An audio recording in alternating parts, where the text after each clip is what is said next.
Second ever meeting in the playoffs between the Colts and the Chargers, and the second meeting this season between the two. But Indianapolis' team on the field will certainly have a lot of different names on the back of the jerseys than the one back in early November at Qualcomm Stadium. Hey, how are you, folks? Jason Horowitz, glad to be with you on the NFL Previews presented by Comcast. It's Sunday's divisional matchup between the Chargers, who won a playoff game last week for the first time since the '94 season, and the Indianapolis Colts, who kind of seem to be forgotten about from people who are all concerned about the Patriots. But for more, we bring in NFL.com's Pat Kirwan from Fort Myers. And Pat, you know, San Diego finally won a playoff game. It wasn't in convincing fashion, but they did it. You take a look at this team now that they're playing in the Indianapolis Colts, and they didn't have Dallas Clark when they met earlier this season. They didn't have Anthony Gonzalez. They didn't have Marvin Harrison. Those guys will all be back for Peyton Manning, and it's at home. How does San Diego hope to measure up? Well, I think they're going to get spread out right away. You mentioned all the guys that didn't play the first time. Tony Hugo didn't play either, and even Freddie Keaho on defense. But let's talk about that receiver group. The greatest thing that happened to Gonzalez, and he didn't play in that game, but he did develop a lot in the last 10 weeks with Marvin Harrison being out. Now, Marvin's been practicing all week. Marvin will go. He'll be the X receiver, wide on the right. In the slot next to him will be Gonzalez.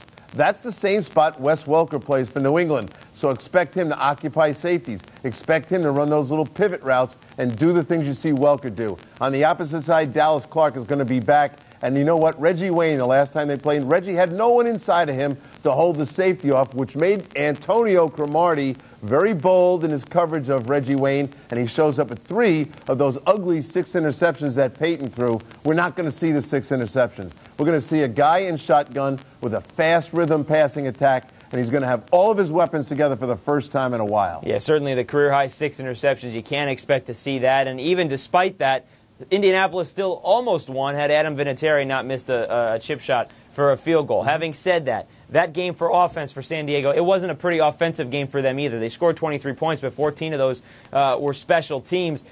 Offensively for San Diego this week, they may not have Antonio Gates. Some reports saying he's going to go, some saying he's not, as we're taping this on Thursday. If he does not go, you can't expect that offense to look better than the one that only had 177 yards the last time. No, they didn't, and I think that's a damaging, devastating injury for them, and I don't think Gates will go in this game. And so what's the reaction to that? You're going to take the NFL Player of the Year on defense, Bob Sanders, and you're going to be able to say to Bob, it's all about you and LaDainian. Meet LaDainian at the line of scrimmage. Don't go in the backfield. Just meet him at the line. How are they going to do it? They're going to drop the safety down into the box, and I think that the safety's not going to come down in what we like to call sky coverage, which is outside the linebacker. I think they're going to buzz Bobby Sanders down inside where he can be a factor against LaDainian. Thinking LaDainian's going to touch the ball 25 to 30 times. Look for Bob Sanders to be waiting for him on all 25 to 30 attempts with the ball. And, of course, if Antonio Gates doesn't play, that the entire front line, the entire front 7 can just key on one guy. Bob Sanders, as you said, they dropped that 8th in the box. That means it's on Phillip Rivers to beat this team. Right. Do you think Phillip Rivers can beat the Colts defense? Well, let me say a couple good things about Phillip Rivers. A nice second half to his season. They're on a 7-game winning streak, and the guy's now thrown 125 passes, 1 interception. So he's cleaned up his game, but he's had a nice field to work with, a nice set of targets. Chambers has been a complementary player to Gates. He has prevented people from doubling Gates all the time, and Phillip has gone back to him. Now we're asking Chambers to be the primary receiver, the guy that we're going to land up beating double coverage, forcing double coverage. I don't think he can do it. Nice complimentary guy, not a number 1 guy at this point. I think they're going to struggle to score enough points to stay up with the Colts. Yeah, does it surprise you a little bit, Pat, that the fact that this game seems to be the one that is kind of flown under the radar, the one that nobody's talking about, even though the fact that the Colts are the defending Super Bowl champs? Well, you mentioned it to start, and they've been under the radar. It's only because that the New England Patriots are going for the unprecedented 16-0 season. That's the only reason. But I can tell you this.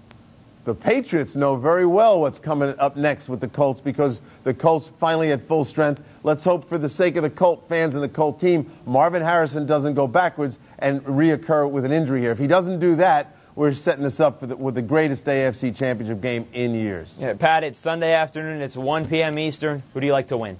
I like the Colts, and I think they'll come out just like the Patriots, score fast, get themselves in a good early rhythm. Peyton Manning is one of the great self-correct guys in the NFL. He's looked at that film of the 2 sacks on him and the 6 interceptions. He was throwing to guys like Moorhead. He's not making excuses for that, but he's going to redeem himself in this game. And watch for that Colt defense, the fastest defense in the NFL, to be swarming to LaDainian Tomlinson. Go back and look at what happened to LaDainian. He did not have a very productive day in the first half against the Colts before they just tired. And he's coming off a game in which he had 42 yards on 21 carries, so he didn't have a good game against the Titans either. All right, Pat Kirwan, the voice of the NFL. Thank you very much, sir. We'll see you this weekend. Take care, Jason. I'll see you Saturday. Folks, for more on this game or any other on the divisional weekend, be sure to stay with CBSSports.com and watch everything else on the CBS Audience Network. For NFL.com's Pat Kirwan, I'm Jason Horowitz.